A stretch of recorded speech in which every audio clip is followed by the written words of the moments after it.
Hey everybody, this is video number 3 of the floor framing components. In previous videos, we've covered from footer all the way to header and rim joists. So in this video, we're talking about common floor joists here. Now in the photo, you see 3 different colors for different types of joists because depending on what floor you're on, whether you're on the first floor, second floor, or basement, if you have any type of access going down to the floor below, you're going to have an opening. That's what this blue and pink is. So that's specific framing around floor openings. We're not dealing with that in Carpentry 1 classes. We're looking at common floor joists. So the structures that we would be building would be like a shed or a first floor or a single floor structure on a crawl space where it's elevated, but there's no access to below. So we're not going to focus on this just for time parameters for the semester. But we will be focusing on the ones in yellow, common floor joists. So to do this assignment correctly, you're watching this video. As you watch this video, write down a few notes that I asked you to take. And so you need pen and paper or pencil and paper. And when you're done with it, take a photo of it, submit it on Canvas so I can grade it to let me know that you did the work. Okay? So here's our first definition. So write this down. And if you need to pause the video, pause it. If you don't, cool. So write down joists. Joists are horizontal and parallel framing members that make up the body of the floor frame. In any given floor system, there's more joists than anything else. So that's going to be the bulk of your floor frame. It's just most pieces are joists in the floor frame. Joists also carry the weight of the floor between the sill plates and the girders. So your sill plate is resting on top of your foundation wall. A joist will run from your sill plate over to a girder, or from a girder to another girder if it's kind of in the middle of the structure, and then from the girder to the other sill plate on the other foundation wall. So they span from, you might have to take multiple pieces, multiple joists to do it, but you'll have a joist running from one foundation wall all the way across all girders to the next foundation wall. But they carry the weight in between those. And joists are end nailed to the header joist and toe nailed to the sill plates. So that's the fastening pattern, which I'm going to show you a little bit on the next slide here. So if you're not caught up yet, pause it, catch up. Otherwise, just let it play. So here we go. So here is an image, and it shows you foundation wall with the sill plate, the header joist, and a couple of common joists here. Red lines represent the way you can end nail and connect the header joist to the joist, and then the blue line represents a toenail, the joist to the sill plate. I know it's kind of hard to visualize, especially if you're just looking on the camera here. So what I did is I made up a little 3D thing here. So we've got 2x6 as all pieces here. My sill plate sitting right on top of the foundation wall. Okay, and on top of that, I have my header joists running flush with the outside of my sill plate. So header joists run down the length of it. And then I have a joist butting up into the header joist here. Now to connect all these 3 screws here, 1, 2, 3. Now if it's 2x6, 3 is necessary. If it's 2x8, 10, or 12, you're going to need more screws because the board is taller. But nailing a screw straight in through the header joist into the joist, what that's going to do, that's called an end nail. So when the screw goes in just like this, that's an end nail. Now, to connect the joist to the sill plate, because you want it to be solid and it not shift this way, we're going to toe nail, which means I'm going to drive a screw diagonally into this side, and I'm also going to have one on this side here, and it goes diagonally through the joist into the sill plate. And that's going to help hold it. So you have to have that done. You can't just end nail here and not attach to your sill plate because it's not going to be structurally sound in the event of some kind of an earthquake or tornado. If you're just end nailed here, those forces could cause the whole floor frame to shift.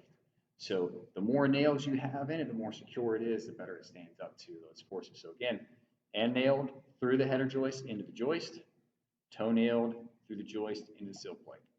And toenails happen on both sides. So when you guys are building those, don't forget to do both sides. Okay? Next page. So there are three different types of floor joists that are commonly used. We have 2x lumber. Now, see it says 2x blank, because they can be different widths. We'll talk about that in a little while here. 2x lumber, okay? Then there's wooden I-beam or a TGI joist, looking like these here. And then you have open web trusses, so floor trusses. Each of these has its own pros and cons. I'm going to go over some of that information in this video. Okay, 2x lumber was popular,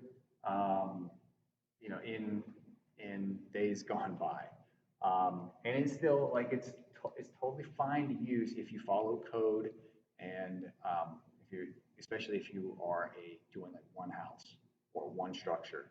I'll talk more about that there. But if you're doing a lot of homes, if you're a tract home builder and you're building 500 homes, you're not paying to do this stuff. I'll talk about that in a little bit.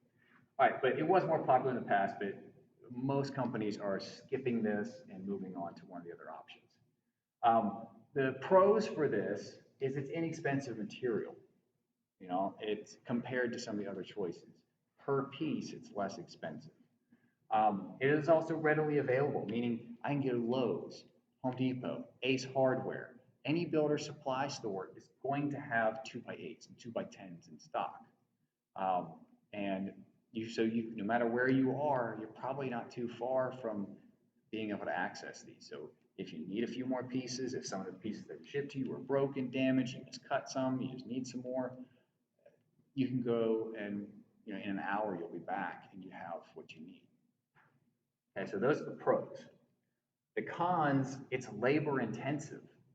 If you look at this, and I don't know how clearly this shows up on the screen here, but this is like a three-step, this building is like three rectangles stacked on top of each other.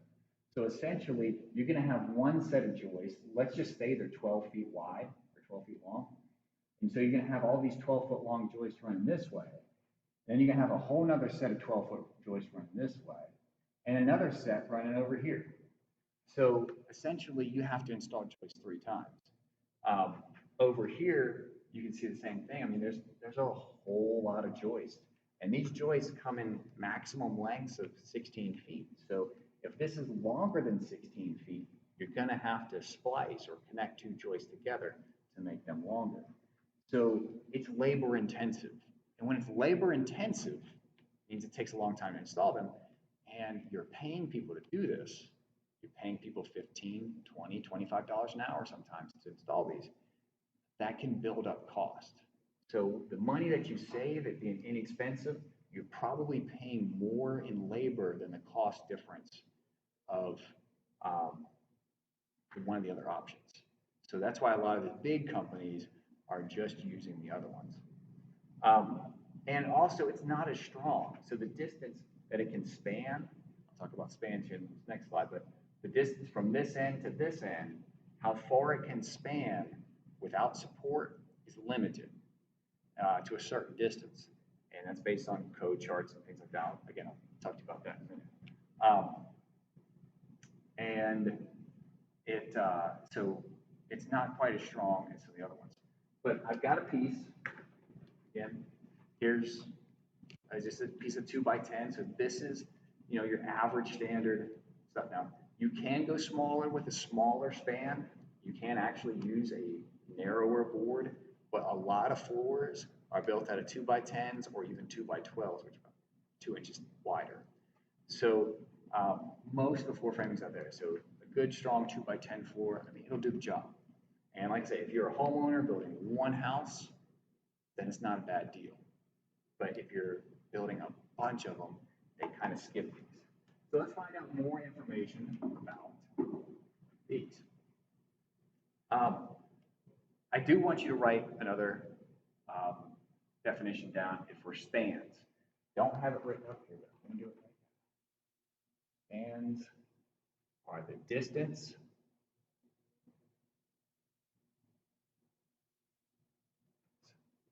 between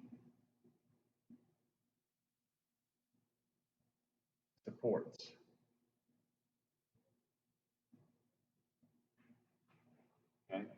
spans are the distance between supports. So I want you to have that written down on your notes. Okay, so this is a span chart. This comes out of the building code books that we use and we follow.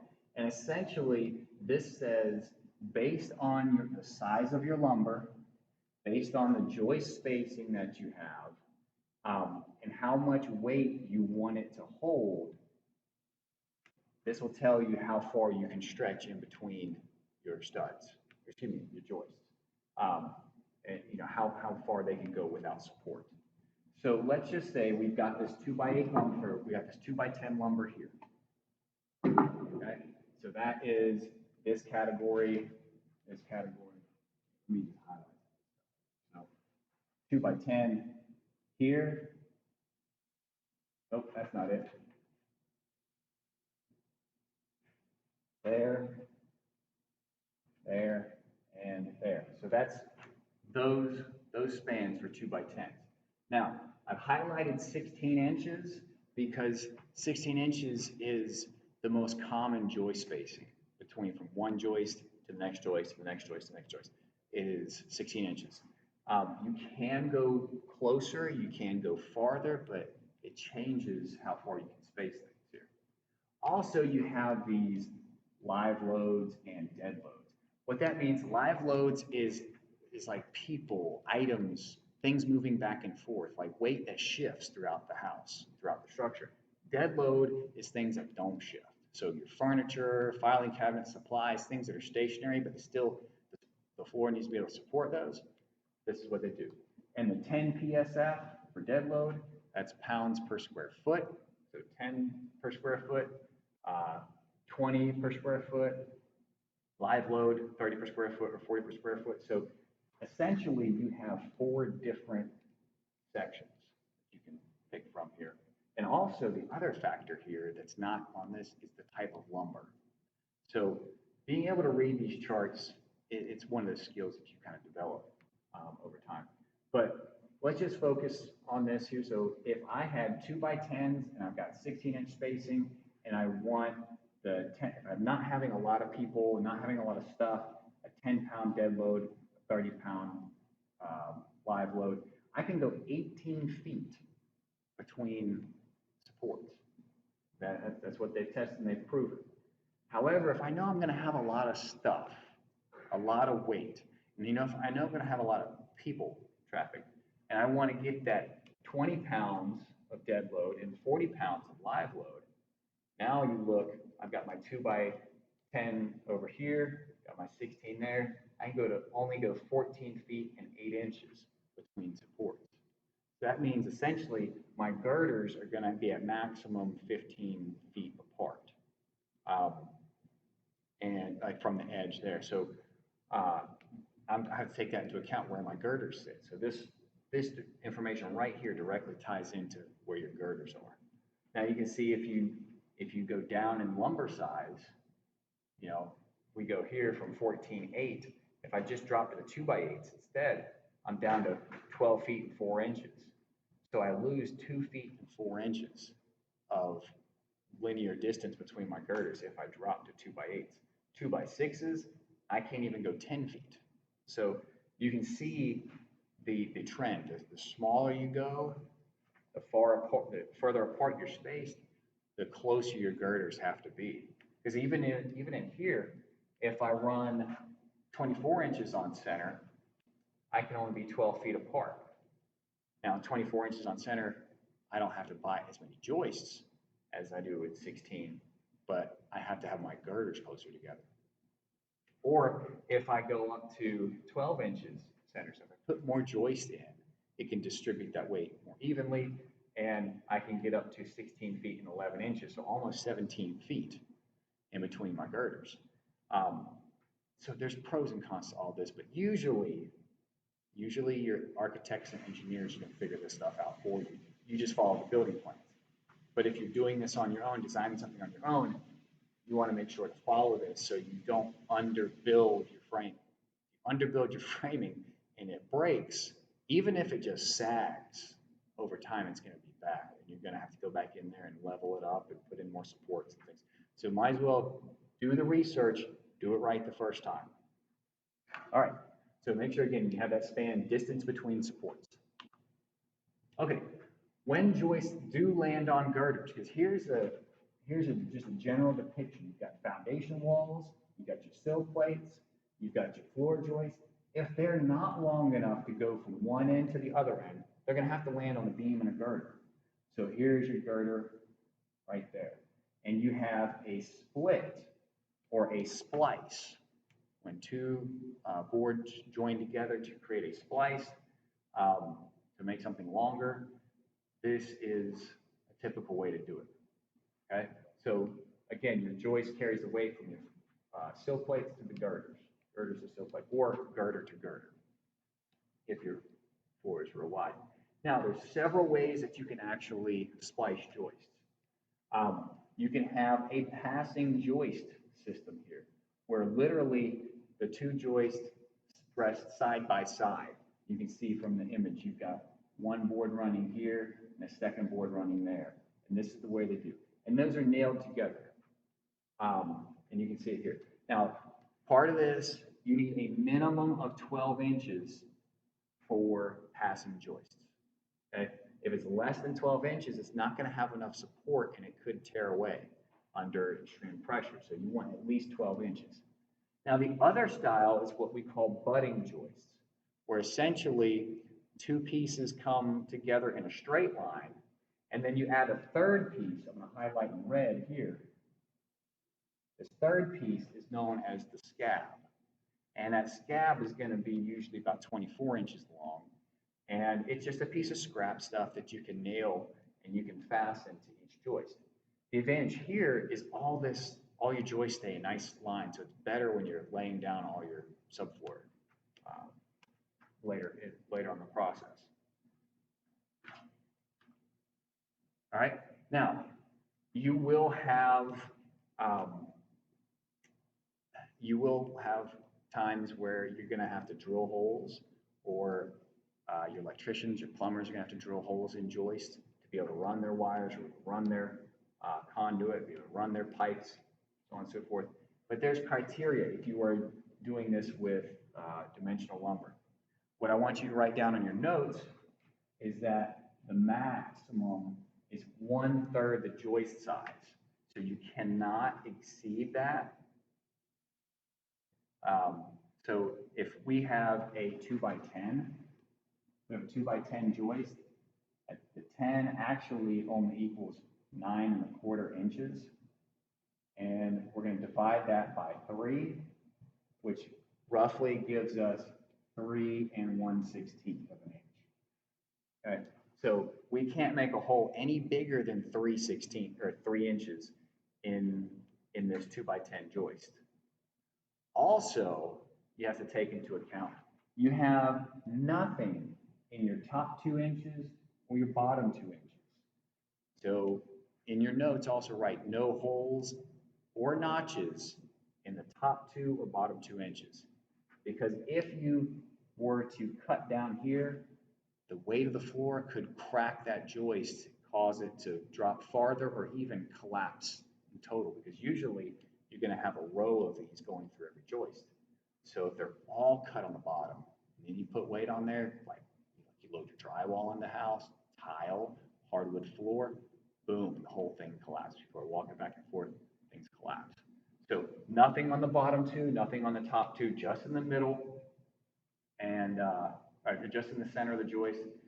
And also, you want it as close to the foundation wall as possible. Put it out in the middle again, it just makes it weaker. So there's criteria for doing this, and if you don't follow this, like I said, it could lead to floor collapse, which is horribly bad. So write down maximum is 1/3 the joist size, no holes or notches in the top or bottom 2 inches. All right, wooden I-beams, TjiJoist. This is an engineered system, which means there are no TJI trees. There's no wooden I-beam trees that we cut down and we plane them and boom, here's our thing. We make this, and we make it out of 2x4 boards on the top and bottom. They're called cords. And then we have a piece of OSB web. That's basically just the center of it here. So you can see the picture. You got 2 by top, 2 by bottom, and your OSB on the inside here. Okay. Now these are available in a variety of heights, and because they're engineered, they don't have that 16-foot maximum. You can get these 20, 24, 30 feet long if you want to. And that way, they can literally stretch from one side of the beam all the way, or one side of the structure all the way to the other, if it falls in those parameters. And so here are just some of the photos of people working on these active projects here. And here's a picture of the I-beam itself. Again, a wooden 2 by, I say on there 2 by 4s, but usually they're not quite a full 2 by 4, might be a 2 by 3.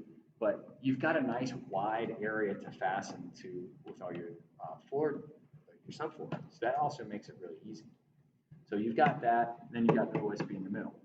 Now, when you use these, you have to have a specific type of header joist and rim joist. And what they developed, you can see this guy using it here, is this is OSB rim joist and header joist material. Notice it's about 1 inch thick, and you'll order this and it'll correspond to the same height as your wooden I-beams, your TjiJoist. So if you have a 12-inch joist, an 8-inch joist, you have 12 or 8 inches on here too. But this is specifically goes around the border of the project. And when you fasten this, it's a little bit different. You nail a couple nails in the top, a couple nails in the bottom cord, and then you're able to nail the bottom cord of the TjiJoist into the sill plate. So it has, again, it's like a matching set here. You can see this carpenter here working.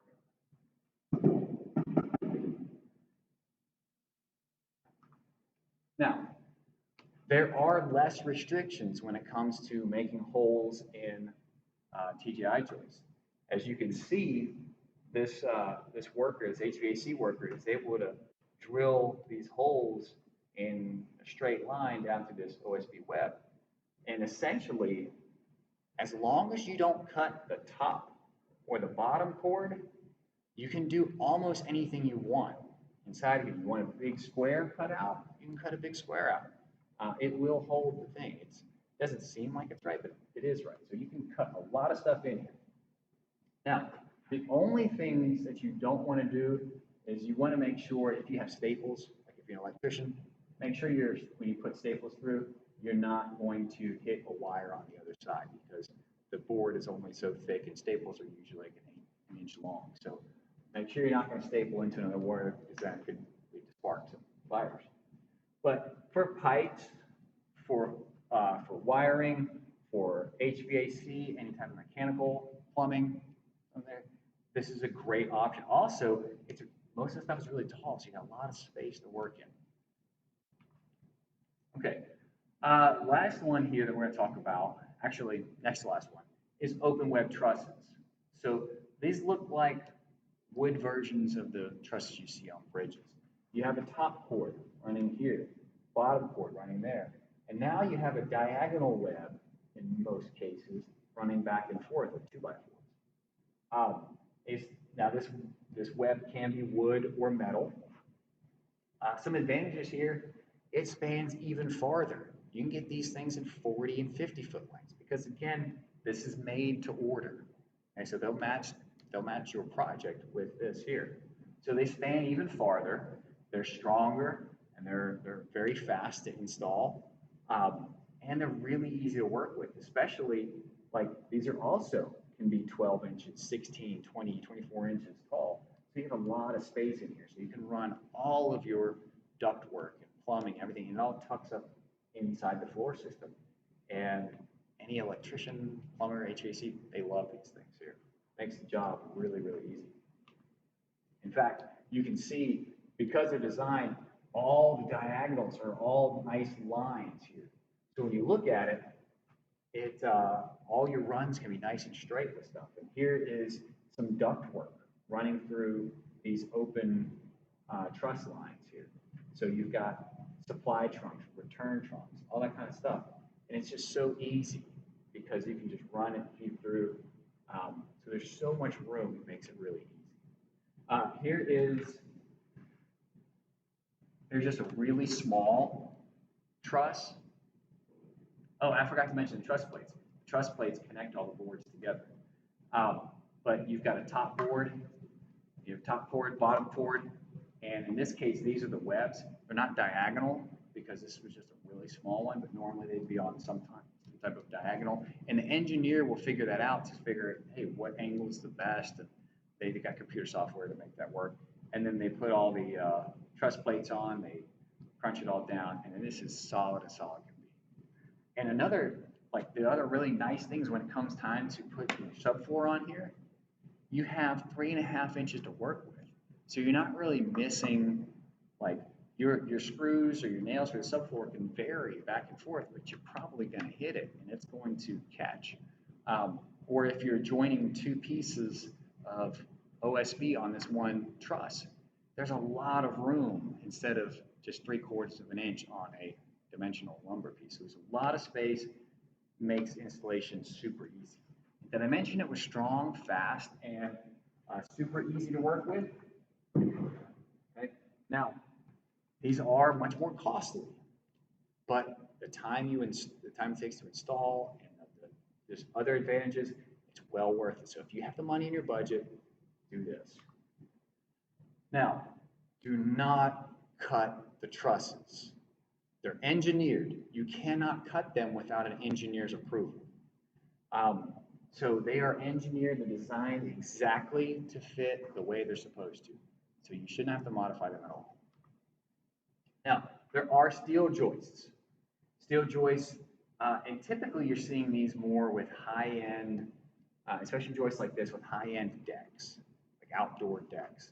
Because it's light gauge, it's easy to work with, easy to lift and put in place, and it doesn't warp or rot because it's steel. Even pressure-treated lumber eventually warps, eventually rots. Steel doesn't do that, so it's safe. And it requires similar installation techniques. Like you still have girders, you still have sill plates, you still have joists, you still have blocking. So a lot of this stuff is similar. You're just working with slightly different materials, a different type of saw, instead of nailing them in, you're drilling them in. But overall, it's the same method here. Now here's a photo of 4 trusses that are all steel. Now this is by far the strongest option. An open web truss with metal webs. This is the strongest option of any of the styles that we did. But this is, you're going to find this more in commercial settings, not so much residential. All right, so we're going to stop there, and tomorrow, for the next video that we watch, we're going to go from here to the rest of them. So joist hangers, blocking, cross bridging, subfloor. So there's not much more to go, and then we'll have a different video for estimating for materials. But so a couple more videos, but for right now, all those things I had you write down, take a photo of it, submit it back on Canvas. All right, we'll see you in the next video.